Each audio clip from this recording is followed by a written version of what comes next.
Hello, everybody, and thank you for tuning into another episode of We Are Atheists. We Are Atheists is brought to you by volunteers from Free Thought Fort Wayne Incorporated, Fort Wayne's only humanist hub that anyone can join anyway. There are college humanist centers as well, so if you are a college student in the area, there are plenty of secular student alliances for you. However, if you also want to join Free Thought Fort Wayne Incorporated, there's plenty of information to be found at freethoughtfw.org. Free Thought Fort Wayne Incorporated is our sponsor for the show, but we are also sponsored in part by the Access Fort Wayne. If it wasn't for their help from volunteers like from the wonderful people behind the glass, the show would not be possible. My name is Caleb Titman. I am the co-producer and host for We Are Atheists, at least today's host. For those who might be tuning in today for the first time, I don't want to give the illusion that I'm the only one that ever gets to sit in the hot seat. We do have special guests and co-hosts from time to time as well. And speaking of, I actually wanted to kind of get the ball rolling today with announcements by talking about Jim Helton. Those of you who follow the show might remember that we had Jim Helton on the show for an interview. I'll go ahead and give the American Atheist's bio for him. It's really short, but it's important and for the discussion ahead. So here we go. Jim G. Helton is the national field organizer for American Atheists. After attending the 2012 Reason Rally, he co-founded the Tri-State Free Thinkers and was appointed American Atheists' Kentucky State Director. Under his leadership, Tri-State Free Thinkers adopted the highway in front of the Creationist Museum and Ark Encounter, which is actually where I met the man for the first time. They've been doing these Ark Encounter protests annually since its inception. I actually got to participate in one of those last summer, and it was a lot of fun. Information can be found on Tri-State Free Thinkers Facebook pages if you're interested in learning more about that. This, like I said, this is an annual event. Anyway, more about Jim.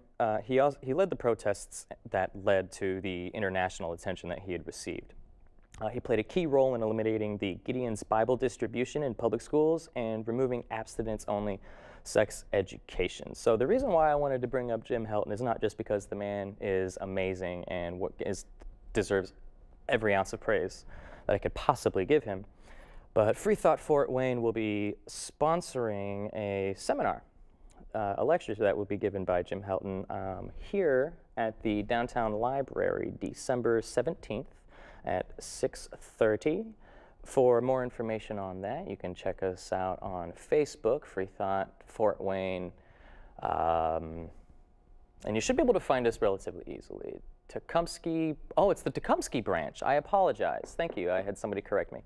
It's not the Downtown Library. In fact, just so everybody's on the same page, I'm going to read the exact address. Tecumseh, Allen County Public Library Branch, 1411 East State Boulevard, Fort Wayne, Indiana.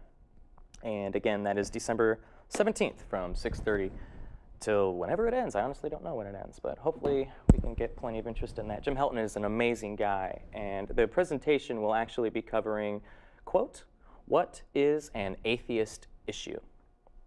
Which is great.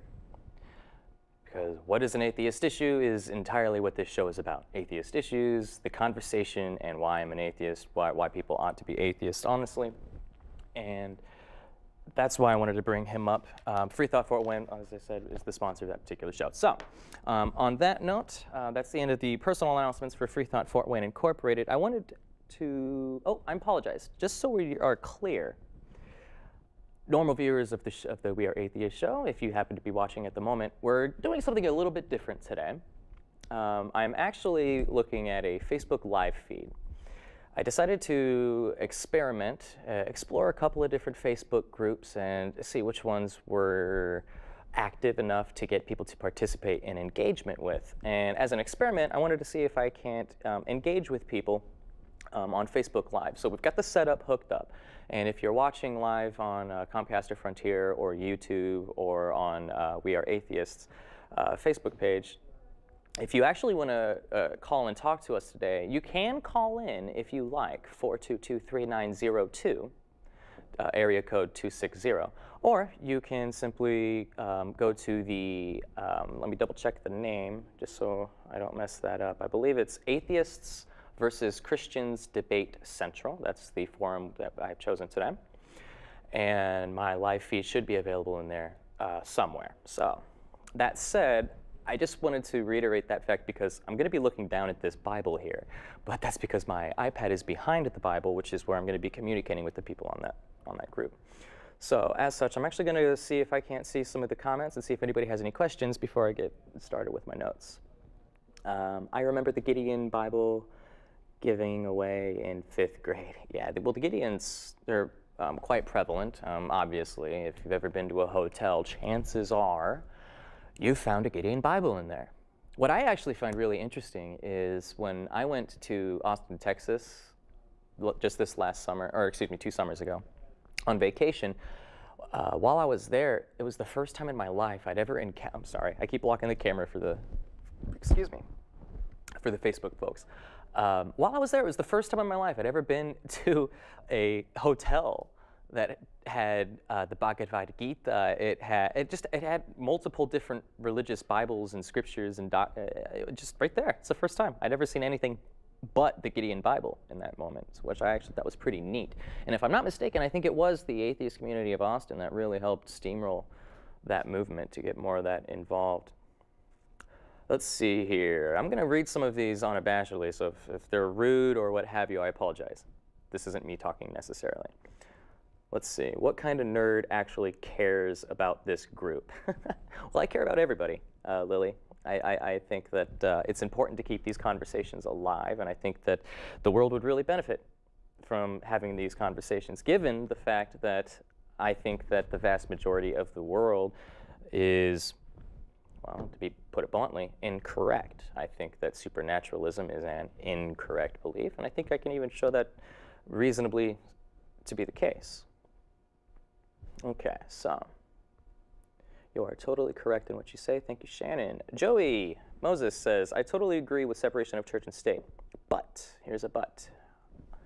I put you there, excuse me, I put to you, there are things we do not have.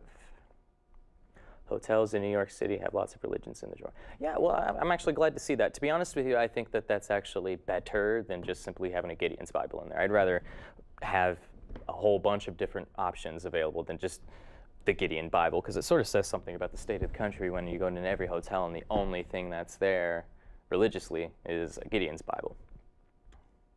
Lily, why are you? Oh, I'm sorry, I'm not going to read that one. But if anybody, by the way, is interested in going live, if you think that I am incorrect about anything, about my humanism, about my atheism, if you feel like you can actually convince me or the world that your theism is more likely true than not, or your supernaturalism, or maybe you, I don't know. Well, I'll talk about politics, gooks, goblins, whatever you want to talk about. That's what the show's all about, is just steamrolling these conversations. Okay, so while we're sort of waiting for, I'm going to go ahead and wait for some of these to cache up so I have a list of them to go through and sift so I don't have to read every single one of those. Just a conversation starter. I recently came across a new series of debates. Well, excuse me, let me rephrase that. A single debate, which is being put forth in multiple sets, between Aaron Raw and Kent Hovind. Our very first episode on We Are Atheists was a show that we had hosted where we had a debate between Kent Hovind and John Loftus, as well as Christopher Rex. So it was Christopher Rex and John Loftus versus Kent Hovind on the subject, is there good biblical evidence for creationism? That was a really fun episode. We have that archived on our YouTube account, but I bring that up because Aaron Raw was actually the one that inspired me to want to debate Hovind in the first place. He did a relatively short debate. I think it was about an hour and a half, maybe 2 hours long. I say relatively short, but if you listen to the debate, you'll understand what I mean if you haven't already, because there's so much more to be said. And Aaron Raw recently decided to make it his pet project.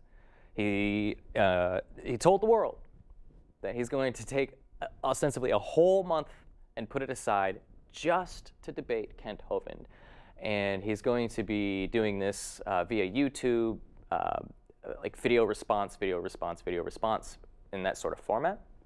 But the way that they're doing it, it's set up in 3 rounds. And right now, Anyway, I just want to mention that we're like 6 or 7 episodes deep into this, at least on R and Raw's side. To be perfectly honest, I haven't seen every video that Hovind's put out because he's put out a ridiculous number of videos. The dude is trying to shotgun and just put out an inordinate amount of information such that it would take an inordinate amount of time to sift through that information so that people wouldn't be able to process it.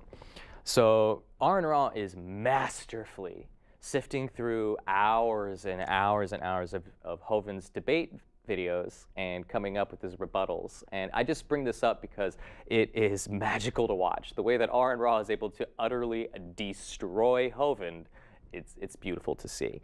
I have a related note, but in the meantime, I actually wanted to see if there were anybody that had any questions or comments. And if you do want to join, just go ahead and send me a request, or just let me know in the chat. I'll be happy to add you. And it's always been like this. I don't think mods really exist in the beginning of wisdom. I don't know. Rude question. Okay, I'm sorry. I'm kind of mumbling these, but these aren't really relevant to the show. I'm really here to listen while waiting on an important email. It's been like 2 years since religion's been a part of since you've been a part of any serious debate. There is an element of unknown, and that's honestly why all the people of faith have to rely on that. They have to revert back to admitting that they take these things on faith, because every religious claim, when you boil it down, relies on the unknown. So there's also a video that Matt Dillahunty put out on his personal webpage, or excuse me, on his personal YouTube account for his Patreon projects. The topic of it, the topic of his video was in response to an article that came out in American Atheist magazine, where one of the authors had written an article. I can't remember his name. I know the last name was Gill. I want to say like Taylor Gill, something like that. It was a short article. It was only about a page and a half or so. But he was making the point, he was making the case that atheists ought to stop debating, that we ought to assert the high ground and ignore the conversation for all intents and purposes. Naturally, Matt Dillahunty got up on his soapbox and said, well, hold on, whoa, whoa, whoa, whoa, whoa. That's absolutely ridiculous. First and foremost, that might be a reasonable position to take. Mind you, we're specifically talking about theism here. If atheism were the majority, the vast, vast majority. But essentially what this guy is saying is that, okay, I'll use Matt Dillahunty's example, because I thought it illustrated this beautifully. Let's say we have 20 people in a room, and 3 of them say that we've got this all figured out, and the rest of you guys just got to do what we say, and blah, blah, blah, blah, blah. Just that's the sort of assertive attitude that they take, and they're just going to ignore all of the propositions that their opponents might put forth. That's not going to work. It's just realistically not going to work. The only way that those 3 people can sway the majority is through argument and evidence. That's it. And to be honest, I don't think that we're anywhere near the point where this conversation is over by a long shot. Not because I think that there's a ton of evidence which needs to be sifted through and debunked.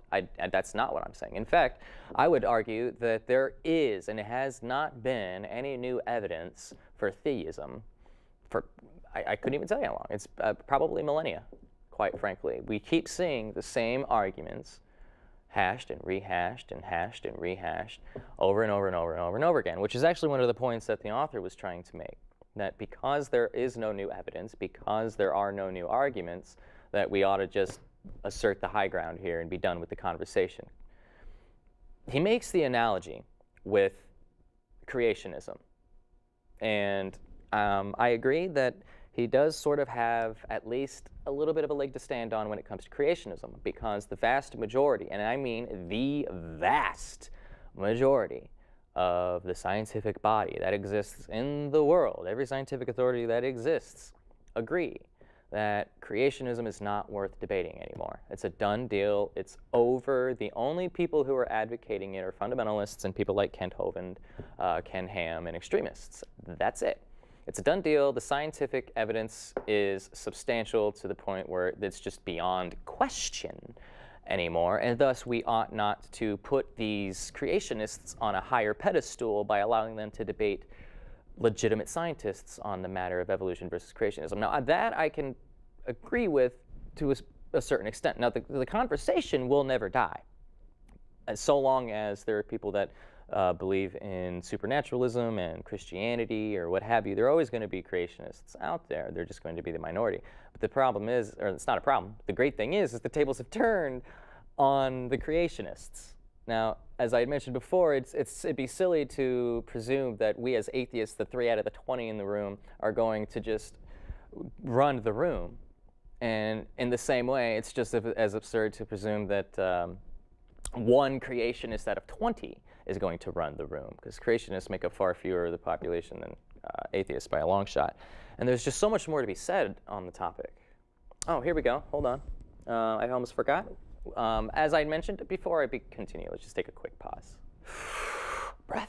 Okay. I'd just like to thank everybody for joining us for another episode of We Are Atheists. If you're just tuning in, but we're doing a little bit of an experiment today. We're going to be trying to talk to people on Facebook and various Facebook forums and groups on Facebook Live. If you would like to join the Facebook Live conversation, you can go to Christians versus Atheists Debate Central, and you should be able to find, my face with a green screen somewhere in the list. So anyway, on that note, I'm actually going to go through some of the comments here and see if anybody wants to join the conversation. Let's see.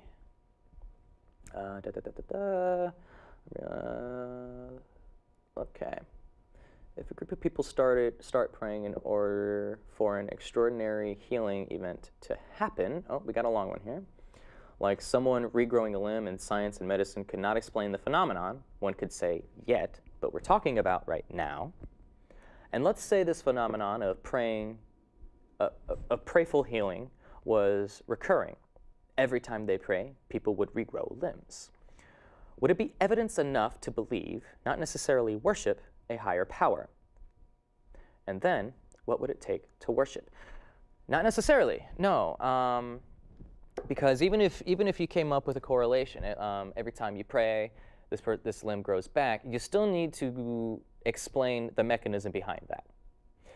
It very well could be, if that did happen frequently, that there was some divine entity that was regrowing limbs, or who knows, maybe if that's an assumption that we're going to allow, then I think that it would also be equally possible that you just happen to come across the first X-Man who can heal people.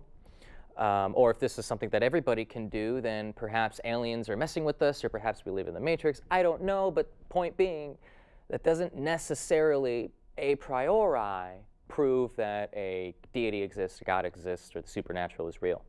That could, for example, like it could be aliens doing it just to experiment. Who knows? So it's not even necessarily supernatural. If you could come up with a mechanism that could only be explained and show how the mechanism can only be explained via some sort of supernatural means, which sort of muddies the water a bit. Using that language, but just bear with me on it. If you were to somehow show that there is some supernatural process that we can replicate, duplicate, and measure, I would argue that it would no longer be supernatural. But if that were the case, then if you could make the connection, the correlation, if you could connect those dots and prove it step by step, and anyone can repeat the process and run the experiments themselves, yeah, I think that would be evidence if you could provide a mechanism that leads to that conclusion. Sure. Do you not rely on a Big Bang? If you believe in a Big Bang, you too have faith. And where did materials come from to bang? Where did it come from? Thank you, Joey. That's a great question. No, I do not rely on the Big Bang. I'm assuming, and the reason why I say that, I will admit, I am making a little bit of an assumption here.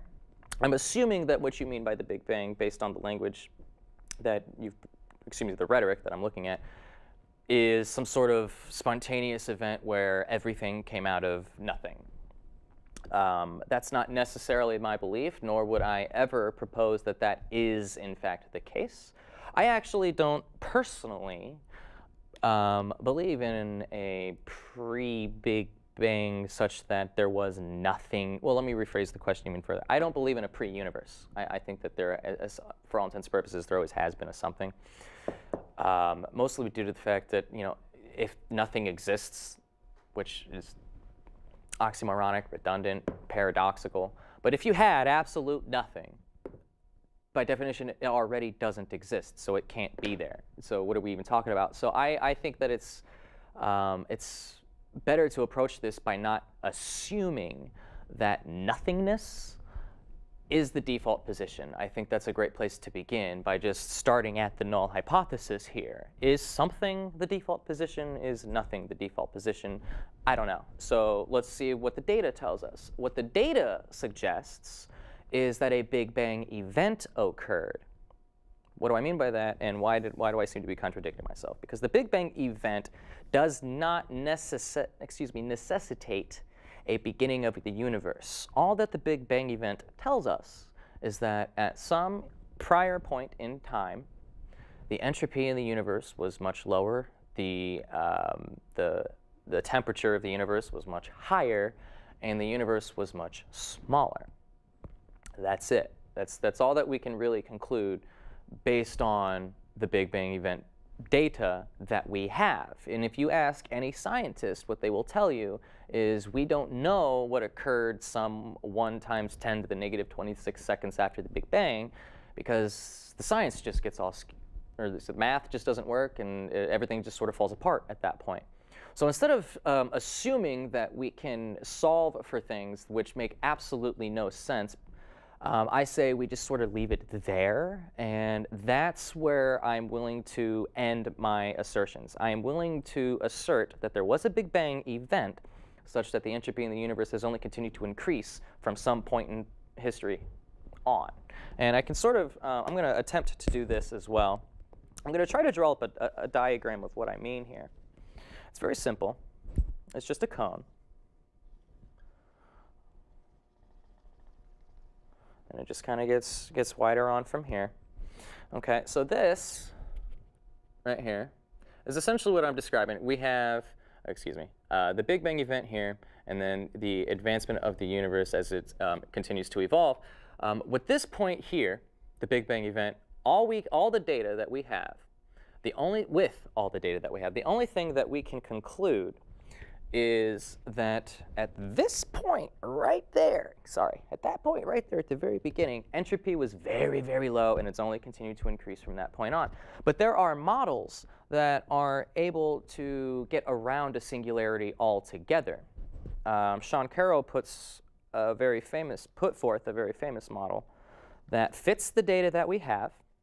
It's relatively simple to understand, and you can think of it as follows. I'm going to show the people on Facebook first. Okay, so this is the picture that we're looking at, and I'm going to show the camera here. So in this model, the very center point right here is what we observe to be the Big Bang event. And as time progressed, we'll say this side is our universe, so the time is progressing forward this way. Entropy continues to increase, the temperature of the universe continues to cool down, and there's no reason to presume that that couldn't happen forever. Now, if we don't assume that that is the absolute beginning of the universe, again, if we take the null hypothesis, if it's, the math shows that it's possible, and physics tells us the same thing, that everything that we see could happen in reverse. For all intents and purposes, this would essentially be like the anti-universe, the universe that's the exact opposite of ours. But it would continue in the opposite direction of time from this point, which we would colloquially call the Big Bang event. But what the kicker is, here's the important part, guys, is that this does not signify a beginning of space-time. It does not signify a beginning of all things. All this is a point where the entropy is very, very small and continues to increase from that point. That's it. And in this model, it just increases in both directions to avoid a singularity. And the math works. There's nothing to suggest that something like this isn't possible. It fits the data. So you can avoid a singularity event altogether by using models like that. There are also other models which avoid a finite past, such as loop quantum gravity, for example. But we can get into those later if anybody has any specific questions. I want to see if anyone else has some questions for us. Where did the materials come from to Big Bang? Where did they come from? I have no idea where everything came from. But I want you to think about the question itself. Where did everything come from? Now think about the question. Because if you're asking where something came from, imagine you were looking, I'll just pick something, doesn't matter. Let's say this is the first thing to ever exist. This just flashed into existence, and this is the only thing that exists. Where did it come from? Well, it didn't come from anywhere. To ask where something came from when there is no where might actually be a ridiculous question. It might be a nonsensical question. That might not be a real question to ask. Where did everything come from? If there was no where, if there was no when, then it didn't come from anywhere. It didn't come from any when. So that's another one of those philosophical things that I tinker with that makes me believe personally that it's more likely than not that the universe has always existed in some way, shape, or form, even if it's only via some sort of weird matter of perspective. But again, if anyone has any specific questions, I'd be happy to have you on. Replying to and where did the materials come from? It is a prevailing theory. Translation, I want a God I can manipulate and understand. Translation, I want a God I can manipulate and understand. Well, Daniel, I'm just going to assume I understand what you mean by that. So sorry if I misconstrue what you're trying to say here. I'm assuming that you were even talking to me as well. So hopefully you're not responding to somebody in the comments. But I do want a God which is at least somewhat conceivable in principle. For example, right, nobody can truly contemplate, or conceive, rather, infinity of any kind, or something that never ends, or not existing, for example. But you can at least describe what you're talking about. That is, to put attributes on it, which, if you can't do that with your God, then what are we talking about? You could literally be talking about anything. If you're not willing to put some sort of attribute or define it in some way, then you could literally define anything to be your God. And at that point, depending on what you're talking about, I may or may not actually agree that your God exists. If you want to say this pen is God, because that's the nebulous sort of language that you want to use, then I can agree with you that this pen exists. But I'm not going to agree with you, per se, that this is divine by any stretch of the imagination. So what's your opinion of veganism as an ideology? Thank you, Lily. That's a great question. To be honest with you, vegetarianism, veganism, these are things that I personally struggle with a little bit. Not a lot, I will admit. I'm a bit more hedonistic than I care to admit, I'm sure anyway. But honestly, I can't really make a good case for why it would be advantageous, better, to slaughter animals unnecessarily if we could survive without doing so. I do think that for someone in a position like myself, or excuse me, someone like excuse me, that was horribly phrased, but I hope you guys understand what I'm trying to say. For someone like myself, it would be feasible to never have to eat an animal which was farm-raised or bred to slaughter, or honestly just an animal, period. I could go my whole life, realistically, quite healthily. But a lot of people don't have that option.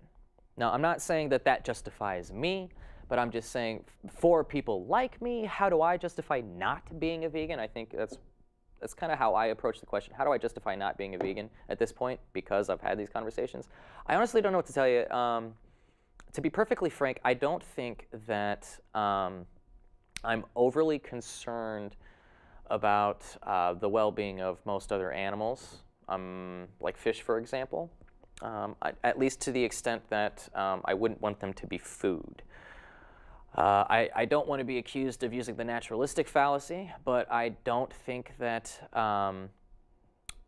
it's immoral to eat an animal per se, and because of that, I don't know. I kind of think that if it's not intrinsically immoral, which I can't think of a good reason why I wouldn't if I want to. You know, you got one life to live, and I'm hoping to die with a belly full of delicious food. Let's see. I really want your pre-bang mythology. Pantheism says everything is God, and his mind is too small, la la la la la. I don't know what Young is trying to say here. He's going in a lot of different directions. You want my pre-bang mythology, Young. I don't know if you happened to be listening while I was explaining what I believe about the data we have concerning the Big Bang. I personally don't believe in a pre-Big Bang. Even if, let's just lay this out on the table. Let's say that we did in fact have an absolute beginning of our local space-time. Our local space-time, I'll be willing to grant that much, at the very least, for now. Even if we had an absolute beginning of our local space-time, does it really make sense to ask the question, what happened before there was a when? If time and space came into existence at the moment of creation, then does it make sense to ask the question, what happened before that moment? But we could take this a step further, and we can actually play around with ideas like perspective. I'm not entirely sure if I want to get into this particular conversation yet, because it is a bit dense. So here's what I'm going to do. I'm going to put a note here, perspective.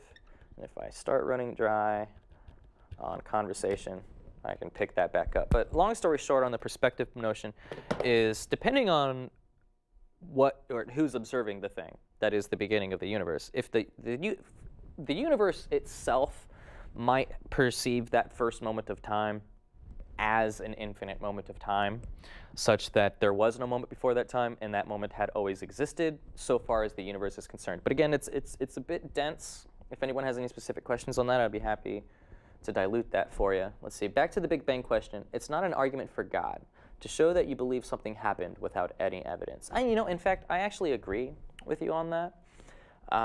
Even if this is a model, the Big Bang, where there was an absolute beginning, even if this was an accurate model, that doesn't tell you what caused it.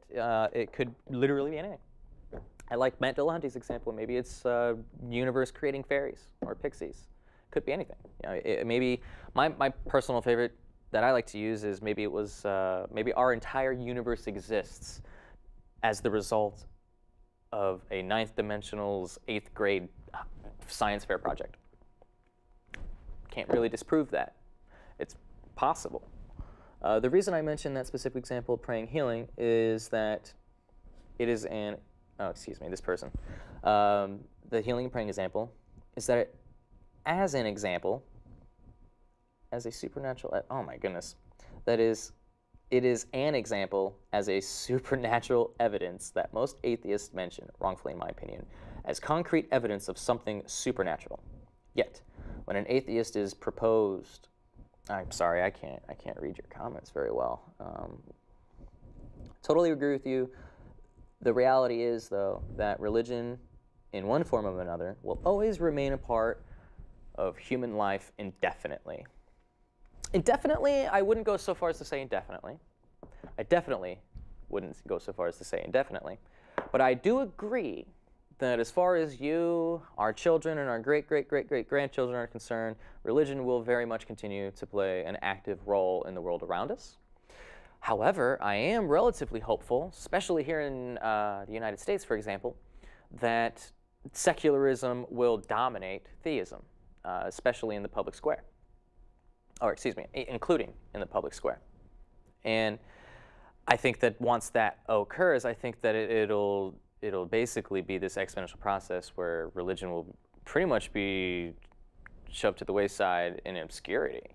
I think that there will always be those who are religious, and I think there are a lot of reasons for that. I honestly think that there is something intrinsic about our human nature which compels us towards supernatural thinking, and I've explained that in the past. I think that one of the easiest ways to explain that is simply to realize that we, as human beings, we operate using heuristics, which we're born with, and the way that our brains process reality is through things like inference and induction. So when we see things, when we see the bushes moving, we're very likely to ascribe some sort of agency to that, because there's a survival advantage to that. This ties into evolution, for those who haven't kept up so far on that. So right now I'm describing an evolutionary theory behind this, but yes, in my opinion, I do believe that, well, I shouldn't say my, anyway, I do believe that there are evolutionary reasons why we have developed to be a quote-unquote religious species. But I think that we can overcome these inherent drives. I think that we can reprogram our heuristics eventually. I think we can get to a point where religion is never, okay, maybe I'll agree indefinitely to the extent that there will probably always be one or two. There's always going to be one or two people that look up and think, oh man, this all has to be here for some reason, for some purpose. If you want to ascribe that to religion, which I kind of would, if you want to say that there's a purpose for it all, then yeah, I think that there will always be people who think there's a purpose for it all. But I do think eventually the human race will get to a point where religion is something which is just absurd to most people. On that note, I dig your last name. Thank you. I appreciate that. I've been getting that my whole life. We can't see the board. That's all right. It's some pretty basic stuff here. It's actually easier than that. There was nothing, or there was something. What was it? Well, as I had already mentioned, I personally think that the universe has always existed in some way, shape, or form. Okay, somebody here, Lily comments on the veganism thing. Maybe she has a better insight on it than I do, which is very likely. I came into veganism less with regards toward animal welfare, although it was important to me, and more about the moralistic side of it, and the environmental effects of meat production and consumption, although not everybody can go vegan nor wants to, so I promote reductionarianism and not veganism, although I am a vegan. Hey, you know, and I want to praise you for that. I actually think people who become vegans are actually doing a service, which is something admirable. I really do. Because I agree that at the very least, on an agricultural standpoint, the amount of meat that we eat is just unsustainable. I mean, we've already brought several species to extinction, and we come closer and closer every year to putting more and more species out of business. I mean, there are so many fish that we're not even allowed to fish for anymore because we constantly eat them. We've eaten them faster than they can reproduce. We're talking about millions and millions of fish, possibly billions. It's kind of ridiculous. But the problem is also, in my mind, that we're throwing a lot of this away, especially here in the States. I heard a statistic of something like 40%, if something crazy like that, 30, 40%. Don't take my word on this, by the way, but I heard somewhere like 30, 40% of the food that makes it into this country ends up getting thrown away. Recent polls show 2.4% claim to be atheists, while over 60% of Americans believe in God. You have a long uphill battle there, my friend. Well, perhaps. I do not actually agree to that poll statement. I think that that is incorrect, and you need to reevaluate those polls. The few polls that I've actually looked at state something more along the lines of about 15 to 18% on the atheist, and something like 25% even. Upwards of on the nuns, those who don't ascribe to any particular religion at all. Obviously, being a nun doesn't automatically mean that you're an atheist. However, I'd be willing to argue that if you question a lot of the nuns, you'll find that most of them just are quote, spiritual, and their God beliefs are rather timid and easy to shatter. Let's see. If it always was, then you always were. And your opinion is just as valid as his. Yes, it is. My opinion is just as valid as his and yours. If it was, then you always were. See, I don't understand what you mean by that. By the way, the person who said that is the same person that had mentioned that, you know, excuse me, this is the same person who's really concerned about the beginning of the universe and whatnot. So if the universe always was, that doesn't mean I always was. I don't know where... that doesn't follow. It's a non sequitur. You'll have to connect the dots on that one for me. Let's see. You missed one of my earlier comments going further into the debate. There was a ton of comments around it, so I'll just post it again. The numbers in the poll Anthony is referencing, and mine too, were probably both before the rise of the new atheism, so they're a bit skewed because of it. Yeah, okay, thank you, Lily, if you're willing to provide that information. Because like I said, that 2.6 is way off, I can assure you. In fact, if I'm not mistaken, I think that well over 25% of the country at this point is admittedly secular.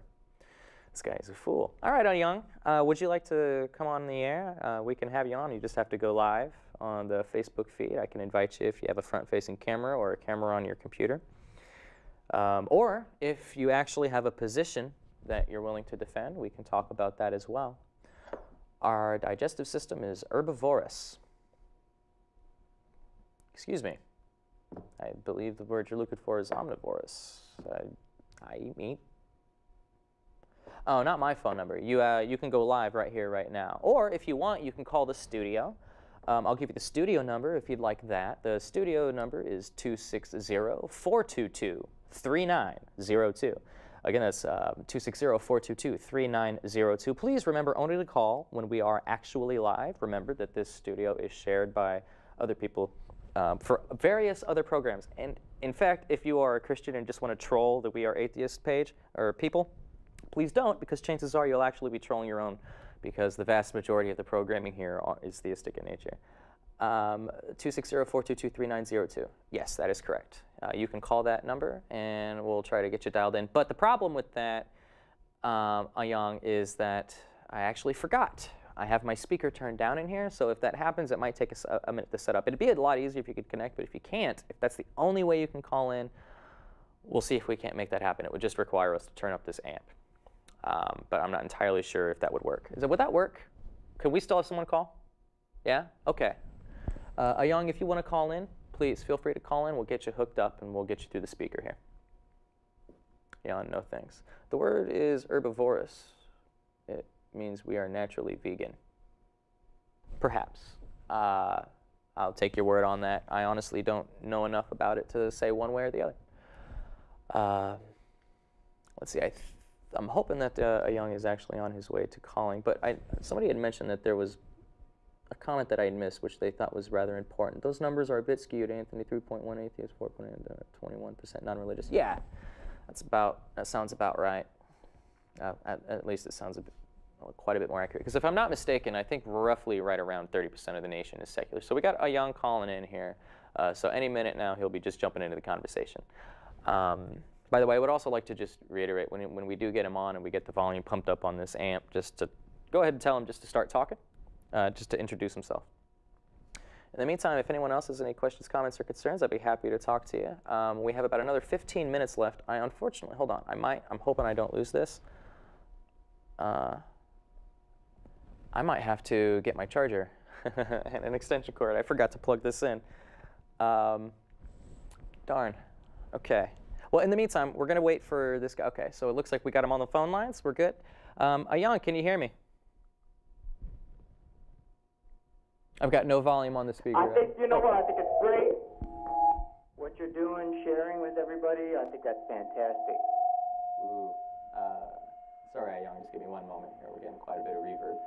This amp was turned all the way down initially so that we could talk to people on Facebook. So just give us one moment to adjust and play around with this for just a second. I apologize. There is the link to join the conversation on video. Dorrington, if you want to join the conversation, I can invite you on, and we can make that happen. Is that something you'd be interested in? We have about 15 minutes left. Okay, can you go ahead? So here I am. So, right. So what do you consider yourself? I mean, you were born, right? You were a baby, and you came into this world, and what were you at that point? When I was born? Yeah, what were you? An infant. I'm not entirely. What do you mean? What was I? Well, tell me about your family. What did you grow up? Did you grow up an atheist? Did you grow up an indoctrinated fundamentalist Christian, or what? Sure, absolutely. I'd be happy to answer your question. By the way, is it a Young? Is that how you pronounce it? Yeah, that's just it's a pen name, like Asaria S or whatever. Oh, that's fine. That's fine. Okay. It's a pen name. I know it's fine. I just wanted something to refer to you as. That's all. You know that. I didn't know that, but like I said, I just wanted something to refer to you as. So Young. No, I did grow up in two fundamentalist households. I know that a lot of fundamentalists might find that ironic, but it is true. Both of my parents are young Earth creationists. Both of my parents are heavily still. So you're just a rubbish then. Still to this day. You saw the bullshit they were pushing, and so you just said, "Oh, well, I've got to be an atheist then because they're Christians." Is that Young. I'm just going to have to ask for you to just watch how you say what you say, please. But go ahead and continue. My apology. My apology. Go ahead and continue, though. I'm sorry. What was your point? You say you came from a fundamentalist Christian family, right? Yes, I did, as a matter of So fact. why did you decide to rebel? Well, my quote-unquote rebellion was, well, I would have to say that it was mostly involuntary. I didn't rebel in the sense that I was actively looking to disprove God. Well, you weren't born a Hindu. You weren't born a Muslim. Well, so let me explain, Young. Do you want me to answer your question, or do you want to keep making assumptions? I'm waiting. All right. So what happened was, after high school, I had realized that my personal beliefs were slightly different from my parents. Now, my parents, I had mentioned, were both creationists. What happened? I'm getting there. Got to be patient.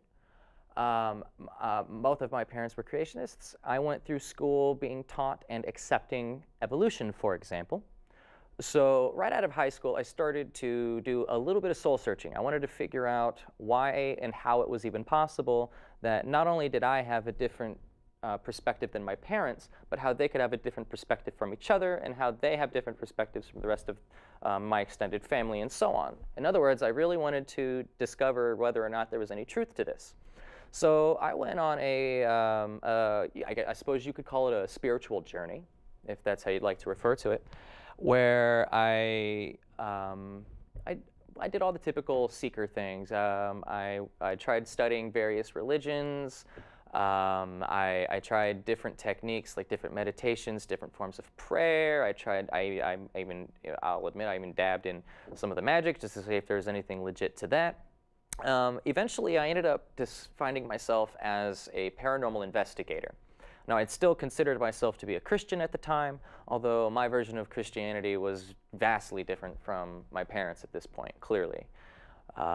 So after about 3 years or so of being a legitimate paranormal investigator, I joined a group. I was on call. We used to go and investigate people who'd said that demons were haunting their house and they wanted an exorcism or ghosts or whatever. I myself was the, quote, EVP specialist.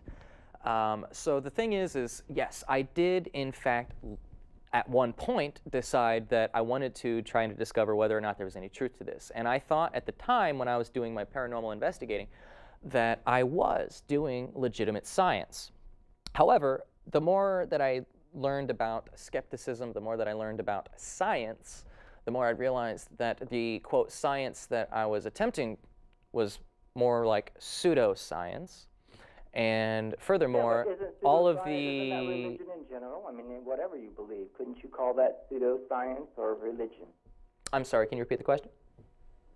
I mean, whatever you believe, right? Unless you can document it, it's pseudoscience or religion. Whatever you believe, unless you can document it, it's your opinion, right? Well, if you can't show it to be the case, I would agree. You have to be able to duplicate it. That's science.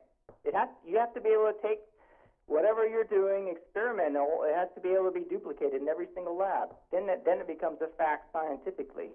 Otherwise, it's just your opinion. Can you give me an example? Have we duplicated gravity in the lab?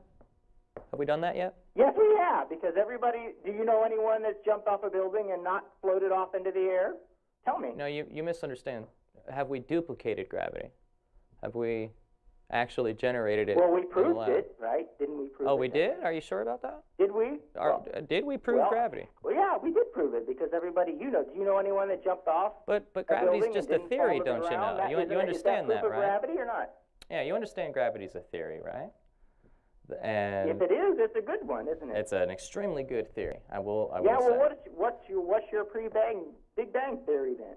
I've already explained to you, Young, twice now. No, I don't think you don't have a pre-bang cosmology in mind. Was there nothing, or was there something there?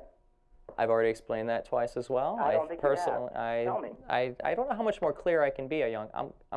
All you gotta say is there was nothing or there was something there. What is it? Okay. Let me be clear. Okay. Nothing or something there. Let me be clear. There, in my mind, as far as I'm concerned, my belief, I can't necessarily prove this to be the case, but I personally would say that I think it was more likely than not that there, in fact, always was some form of universe. But I am not willing to suggest that I know that to be the case. What I am willing to suggest are the things which we can prove to be the case. As you had mentioned, we can prove that gravity exists, even though we can't replicate gravity in the lab. We can only experiment with it. We can't replicate it. We can't replicate the Big Bang, but we can experiment with, the data that we have, and we can make conclusions about that. Not going to float off into the air, right? So wouldn't that be a proof? I'm sorry, sir. I didn't hear you. Can you repeat that one more time? You can prove gravity because every time you go into a lab, when you drop something, it falls on the ground. Is there any time it doesn't? I agree. That is a correct statement. Okay. Well, that's all science is. It's what every single person in this universe can duplicate, or well, at least on the planet Earth can duplicate. Well, science is the explanation and the method by which we come to discovery. If you can't, then it's pseudoscience. Okay, what's your point? I consider evolution as pseudoscience because it's based on evolution, which is a subset of physics, and they don't talk about that. Evolution operates on some theoretical form which operates under physics. So physics is the foundation. So do you have a problem with physics? Yeah. Well, no, I don't. Well, then what's the problem even if that were true, entirely true, I should say, what's the problem then? Well, if you accept physics, then what's the problem? When the Big Bang happened and all this stuff came forth, what was happening? Were there rule sets there, or did it just evolve? You're jumping all over the place, Young. Are we talking about evolution, or are we talking about Big Bang cosmology now? Oh, we're talking about physics here. We're talking about physics. Yeah, we're talking about the Big Bang, and we're talking about physics. Okay, so we're talking about Big Bang and we're talking about physics. Try to evaluate how things work. Isn't that physics? The discovery of natural processes, yes. Yeah. Is that evolution or is that physics? Well, I agree that is both, because chemistry is organic. Biology is organic chemistry. Chemistry is physics. So yeah, I agree. Ultimately, if you want to take a reductionist viewpoint, my question to you, Young, hold on, I'm sorry. My question is, let's assume that, because I agree with you, that biology can be reduced down to physics, ultimately, if that's the way you want to look at it, and that sort of reductionist view. What's your problem with that? I don't have a problem with it. Then why are you objecting to biology and evolution on the grounds of physics if you don't have a problem with physics? It's all physics. Exactly. What's your point? My question is, when did that come into being? When did physics come into being? I've already explained to you, this will be the fourth time, Young. I don't necessarily agree that physics, let's say it did. What difference does it make if physics came into being or it didn't? By accident? Or was there some intelligence? Young, can you hear me? Yes, I'm here. All right.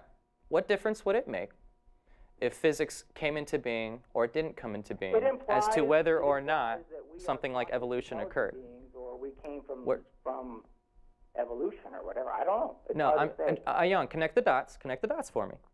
How would whether or not physics always existed the way it currently exists have anything to do with whether or not evolution is true?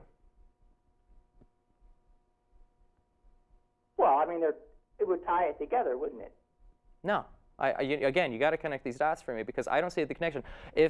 What we can show now to be the case, given the physics that we can show to be the case, evolution is a fact. Whether or not the universe had a beginning does not dispute the fact. Are you kidding? You're kidding yourself. There's no missing links between what an ape. Find the skeletons between an ape and a human being. There's not there. It's not there. Oh, we've got plenty of them. No, we don't.